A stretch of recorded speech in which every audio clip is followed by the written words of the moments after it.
conference stuff. Just wanted to show you this as well. About me? I didn't even fight last night. Sustainer. Do you have any updates about the eye of Tom Aspinall, and is there a rematch in the works? Oh, Jesus, don't let me talk about Tom Aspinall's eye. Apparently he's going in for a second surgery or just had it, and by surgery I mean injections. I have no idea. Get a quote from him. God forbid I say something about it. Go ahead. Jeez. How close did you think you were to... Here's your quote. Catching strays, aren't I? Catching strays in my own living room on a Sunday morning. Right, that's this one done. Next week, we've got the preview. Hey, when I come back, there is no more Mr. Nice Guy. Nice Tom. When it comes to MMA, he's gone. And I'm going full bad guy, I think. The reports are out that UFC asked Tom Aspinall to vacate the title until he was ready to go. He said he'd be willing to vacate the title as long as they released him. Now, that opens the door so he can go ahead and box. This is a really weird situation. The heavyweight division is just a total shit show right now. And it's been a shit show since the John Jones coming in, not wanting to fight, the interim champion, which was Tom Aspinall at the time, and then fighting Stipe. No disrespect to Stipe, but it was just, John had something in mind, and the UFC didn't squash that. They allowed that fight to happen, and it just led into this thing where the heavyweight division's been on hold since the John Jones debacle, I guess you would call it. Bottom line is, Jailton Almeida is gone. Okay, they just released him. Tom Aspinall, if he is gone, John Jones doesn't seem like he's coming back, especially not to the heavyweight division. We have a mess. We have a disaster on our hands. The heavyweight division and the 205-pound division, the light heavyweight division, both weight classes are the worst that they've ever been. And these used to be the pillars. This used to be what would carry the promotion. When the merger of Strikeforce and the UFC happened, the heavyweight division was the strongest it had ever been. And the light heavyweight division, honestly, UFC was built off of the light heavyweight division. This is wild to me, man. The 135, 145, 155, and 170 right now are carrying the sport of MMA and definitely carrying the UFC. More to come. Right, and I'm not defending Tom because I'm a friend of his, and I don't really even talk to Tom very much. We're not even friends like that. I was always an admirer of Tom's work, and I believed in his potential. A lot of people are talking shit because I get Cyril gone. Tom Aspinall just demanded his release from the UFC. And what I'm about to tell you will completely change how you see this situation, because this isn't about money, it isn't about fear, and it definitely isn't about quitting. Never mind the fight, I can't see. And then the crowd turned on him. And then this is where a lot of people are saying that he's milking it. Okay, after the fight, they showed footage at the hospital and getting looked at by the doctors, and everyone was like, oh, you're milking it. And then I'm going to go through some of the comments on Twitter in a minute. The same kind of thing there, right? And maybe he was, right? Maybe there was a little truth to that, because I understand it, by the way, because he wants to show the world, hold on a minute, I'm the victim here. I'm the guy that got poked in the eye. I'm not the person out there that's committing the fouls. I had two. Let's get one thing crystal clear right now. Tom Aspinall isn't just another fighter with potential sitting around hoping for his shot. This man is a tidal wave of pure destructive talent and surgical precision rolled into one terrifying package. He possesses that rare combination of fight IQ and knockout power that comes along maybe once in a generation. And here's what separates him from every other contender begging for opportunities. He doesn't ask for title shots, he demands them. When you're dealing with a fighter of this caliber, someone who stepped up on short notice and absolutely demolished Sergey Pavlovich to claim interim gold, you're not looking at someone who's chasing paychecks or looking for easy fights. You're witnessing a predator who knows exactly what he's worth and refuses to let anyone hold his destiny hostage. Back, and I was dying to, because the fight was a close fight, and yeah, Tom's nose was busted up and Cyril Gane was looking really good. But as fans, is that not what we want? Do we not want to see exciting fights? Do we not want to see back and forth competitive matches? But here's where things get absolutely wild, and this is the part nobody's talking about. The crowd started turning on him. You saw it yourself, didn't you? Those whispers about him milking injuries, about playing up the victim card. And that right there reveals the brutal psychological warfare that destroys fighters before they ever step foot in the octagon again. The second you're perceived as someone trying to manipulate the narrative or control public opinion, you've already lost the mental game. This isn't just about recovering from physical damage.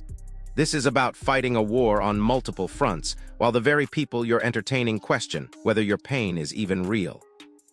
We want to see legendary matchups as fans. We want to see good matchmaking. We want to see two guys that are the best in the world going toe-to-toe and pushing each other to the limit. And that's what we saw, right? It was a competitive matchup. You crave those Now listen to this part, because this is where everything starts making sense.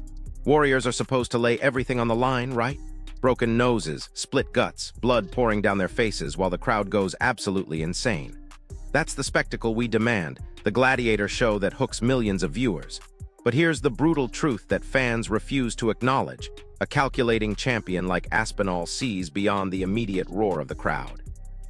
He's not just thinking about winning the next fight, he's calculating the long-term cost of every single blow absorbed, every concussion endured, every piece of permanent damage accumulated.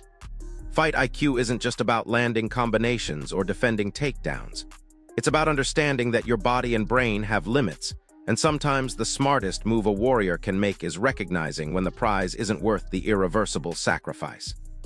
A lot of the public fan base has had to say, now granted, this is on Twitter, right? And we know Twitter is a bit of a cesspool of negativity and toxicity, right? I'm sure if we looked at the Instagram comments, it'd be a little more positive. But look at these guys. First of all, Grok, is this real? Come on, man. You really think the heavyweight champion of the world is out there? He's going to fake something like this? He's going to put some, like, I don't know, eye drops in his eyes and be playing a whole stunt? No, we all saw the eye pokes. We all saw the aftermath. We all saw the fallout. We all saw the appointments with the doctors. And now we're seeing 4 months later the fight. And get this, the toughest opponent Aspinall faces isn't John Jones or Stipe Miocic. It's the UFC itself. When a generational talent feels like his path to greatness is being actively blocked not by rivals, but by the very organization he fights for, that's when everything changes. A true champion isn't just seeking another opponent. He's hunting for opportunities to transcend, to cement his legacy, to prove his dominance beyond any shadow of doubt. But when the system keeps him on the shelf, when politics and promotional timelines take priority over merit, when his prime years are being wasted while lesser fighters get opportunities, that's precisely why a talent of this magnitude would rather break free than waste away waiting for permission to be great. That he didn't even do. If anything, people should be more pissed at Cyril Gane, and then underneath that, Tommy's milking this shit, but hey, it is what it is. He wanted out of the UFC and got his chance. Now he'll sue for a few mil, and that will be that. And we could go on all day, we could go through it, but you get the general consensus, you know.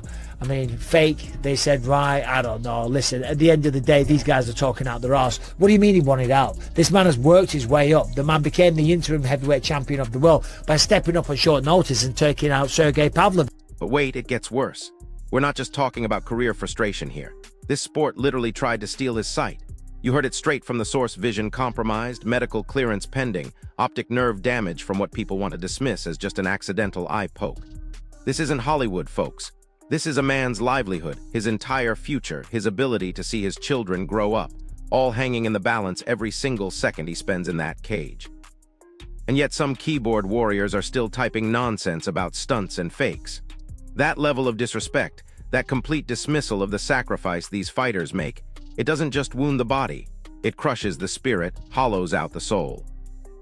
Right? And that's what he's done to the majority of his opponents. And yeah, you know, he had a couple of things that week with the DC and saying he was going to boxing and all that type of stuff. But at the end of the day, the fight was looking like a really, really good one. Now, I was excited for the rematch, and there's still been no talk of a rematch. Because of course there hasn't. How can you have a rematch when one half of the matchup is still going through medical clearance, still trying to get his vision back? And in fact, if we read out the actual statement from the doctor, this was an Instagram post, and this is what was written, but it was like written in third person. I think Tom shared it or something like that. It says, after his highly publicized eye poke... Here's the kicker, though, and this is what separates the pretenders from the true champions. When you hear clinical measurements like those vision tests, those sterile benchmarks they use to determine fighting fitness, don't be fooled by the objective sound of it all. Those numbers represent the precise measure of a fighter's soul being ripped apart piece by agonizing piece. It's the accumulation of damage that forces a man of Aspinall's stature to seriously consider walking away. He's not just recovering his physical vision, he's seeing the true long-term cost of staying in this game. And this right here is what separates the elite from everyone else, knowing when to say enough isn't weakness. It's the ultimate strategic calculation. We've been working closely with him on his recovery. Following his operation on both eyes, we continue the journey to get Tom's vision back to fighting fitness, right? Now, let's talk about that. What is fighting fitness? Well, I know this very well. The benchmark for having fighting fitness... Hold up, did you catch what just happened? Some of you are probably thinking a true champion fights through blurred vision, cheats the eye tests, wills himself to victory regardless of the medical risks. And you're absolutely right about the warrior mentality. But when Aspinall talks openly about his vision issues and his desire for release, you have to ask yourself, is it his physical eyes that are failing, or is it something deeper? Maybe it's not about perfect sight. Maybe it's about having the vision to see that the system itself is broken, that the organization he's dedicated his life to doesn't value him the way they should. 2200 vision, all you gotta get is the top letter, the big old massive one, and then the two relatively big ones underneath that. If you can read those three letters, you have 2200 vision. I know this because I cheated the eye test many times to go on and have my legendary career, where I did end up in the Hall of Fame and with a few belts and stuff like that, right? So I know what I'm talking about. So to get Tom's vision back to fighting fitness means he's got to have 2200 to get perfect. Now here's where everything gets really crazy. Every cut in training, every brutal sparring session, every moment of contact slowly weakens the foundation. When you've suffered the kind of damage where a blade touched bone, where surgery was required, where months of recovery followed, you don't just bounce back like nothing happened. You're fundamentally changed. To rush back prematurely isn't just risking one loss on your record, you're risking the complete destruction of everything you've built. This profound understanding is exactly why Aspinall's frustration burns so intensely. He's not just a fighter, he's an intelligent strategist who knows the devastating cost of returning before his body and mind are truly ready.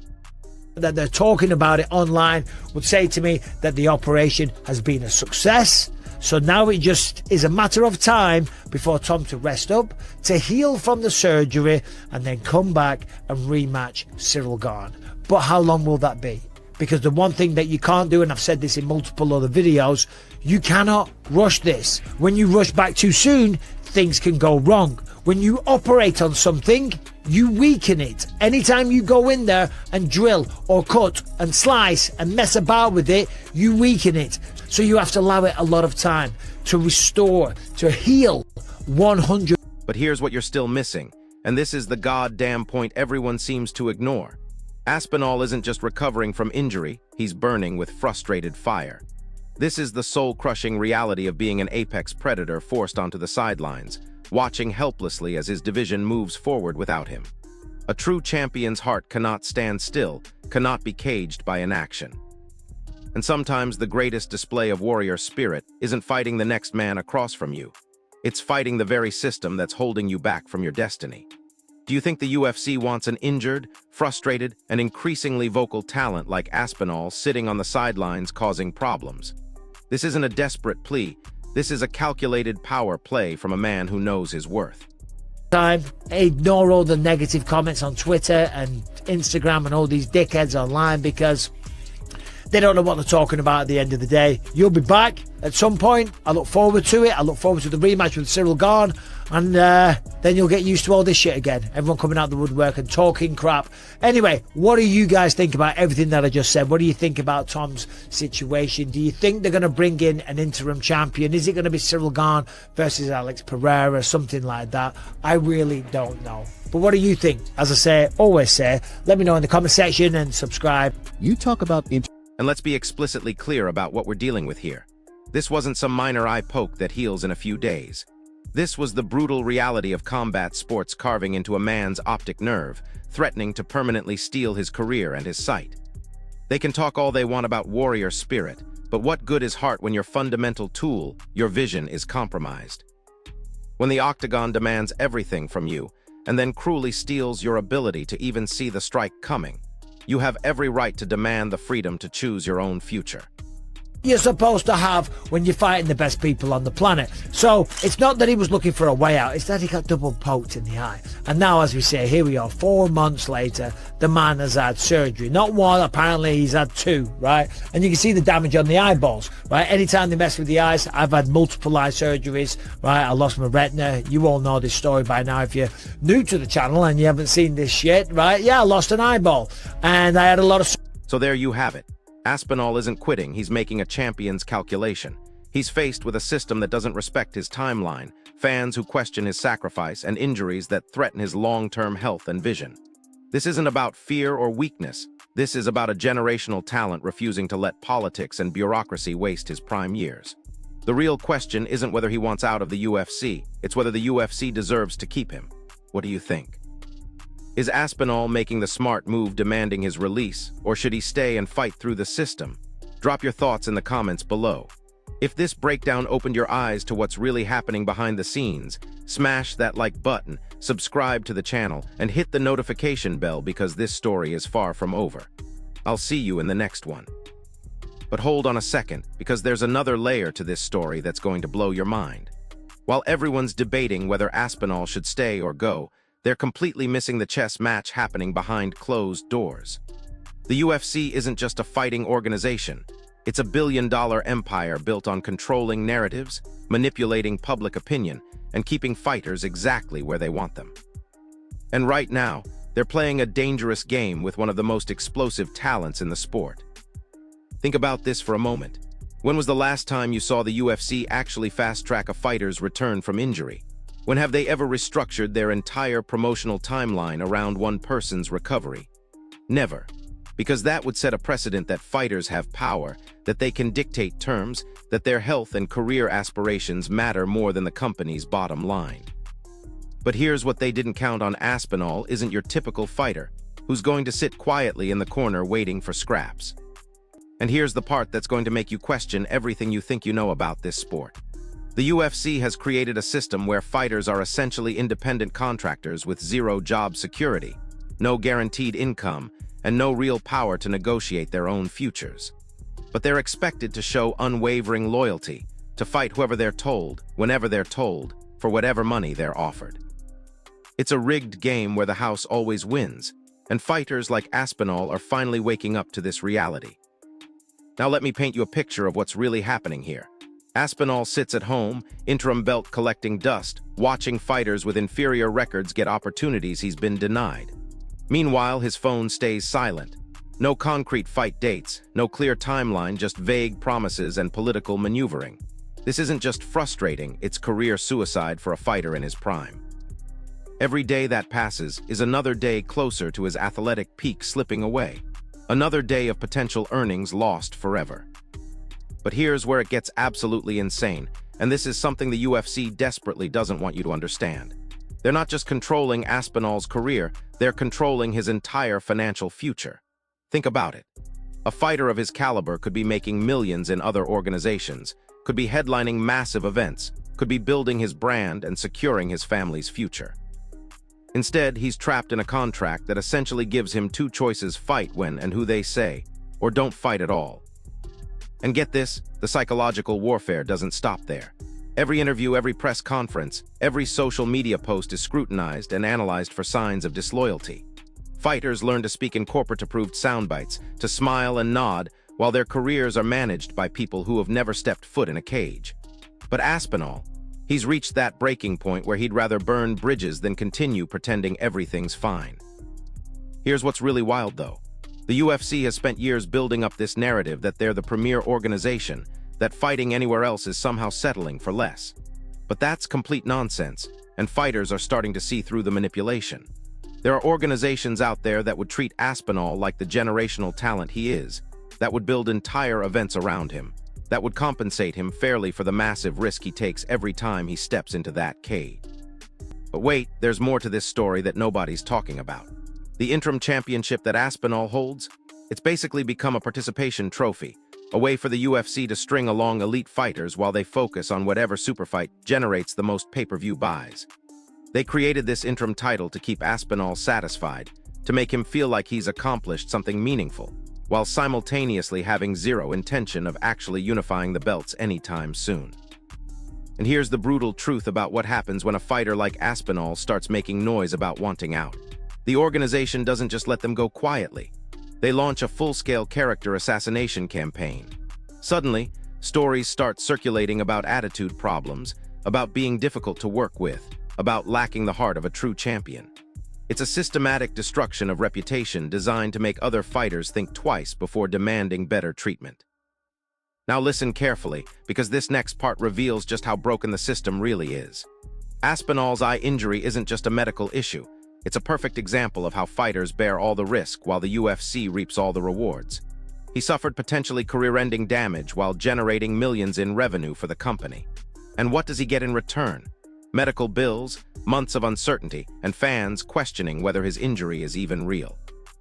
But here's what makes this situation absolutely explosive. Aspinall isn't just some mid-level fighter trying to leverage his way into a better contract. This is a legitimate championship-caliber athlete who could walk into any other major organization and immediately become their biggest star. The UFC knows this, which is why they're probably scrambling behind the scenes to figure out how to keep him happy without setting a precedent that other fighters might follow. And get this, the timing of his demand for release isn't coincidental. The heavyweight division is in complete chaos right now. Jon Jones is playing games with retirement talks, Stipe Miocic is getting older by the day, and there's no clear succession plan for the future of the division. Aspinall should be the obvious centerpiece of that future, but instead he's being treated like an afterthought while the UFC chases nostalgia fights and celebrity matchups. Here's something else that's going to make you angry. While Aspinall sits on the shelf with legitimate medical concerns, the UFC continues to book fighters who are clearly compromised, who probably shouldn't be competing, who are one bad shot away from serious long-term damage. The inconsistency is staggering. They'll fast-track someone's return when it serves their financial interests, but when a fighter actually shows intelligent self-preservation, suddenly they're being difficult. But wait, it gets even worse. The mental toll of this entire situation is something that can't be measured in medical tests or contract negotiations. Imagine dedicating your entire life to becoming the best in the world at something, reaching the pinnacle of your sport, and then being told to wait indefinitely while politics and promotional considerations take precedence over merit. That's not just career frustration, that's psychological torture. And here's the kicker that nobody wants to acknowledge. Aspinall's demand for release might actually be the smartest business decision he could make right now. Free agency in combat sports is incredibly rare, and when it happens, it usually results in massive bidding wars that set fighters up for life. Look at what happened when other elite fighters became available organizations threw ridiculous money at them because genuine championship-level talent is impossible to find. Now here's where this story takes a turn that's going to shock you. The UFC's entire business model depends on fighters believing they have no other options, that leaving the organization means career suicide. But that's becoming less and less true every day. Other promotions are growing, streaming deals are getting bigger, and international markets are exploding with opportunities. Aspinall knows this, and that knowledge is power. But let's talk about the elephant in the room that everyone's dancing around. What if Aspinall's eye injury is worse than anyone's admitting? What if the medical clearance issues aren't just bureaucratic red tape, but genuine concerns about his long-term ability to compete safely? In that case, demanding his release might be the only way to get the treatment and timeline he needs without the pressure of promotional obligations hanging over his head. And here's something that's going to make you see this whole situation differently. Aspinall isn't just fighting for himself. He's fighting for every fighter who's ever been mistreated, underpaid, or disrespected by the system. His willingness to demand better treatment, even at the cost of his relationship with the biggest organization in the sport, sends a message that elite talent won't be taken for granted anymore. The reality is that this story is bigger than just one fighter's contract dispute. It's about power, respect, and the future of how elite athletes are treated in combat sports. Aspinall's demand for release is a line in the sand, a declaration that generational talent deserves generational treatment. And honestly, it's about time someone with his level of skill and accomplishment stood up and demanded better. The question now isn't whether he's making the right move. It's whether the UFC is smart enough to fix this situation before they lose one of the most exciting fighters on their entire roster. This is just the beginning, and things are about to get very interesting.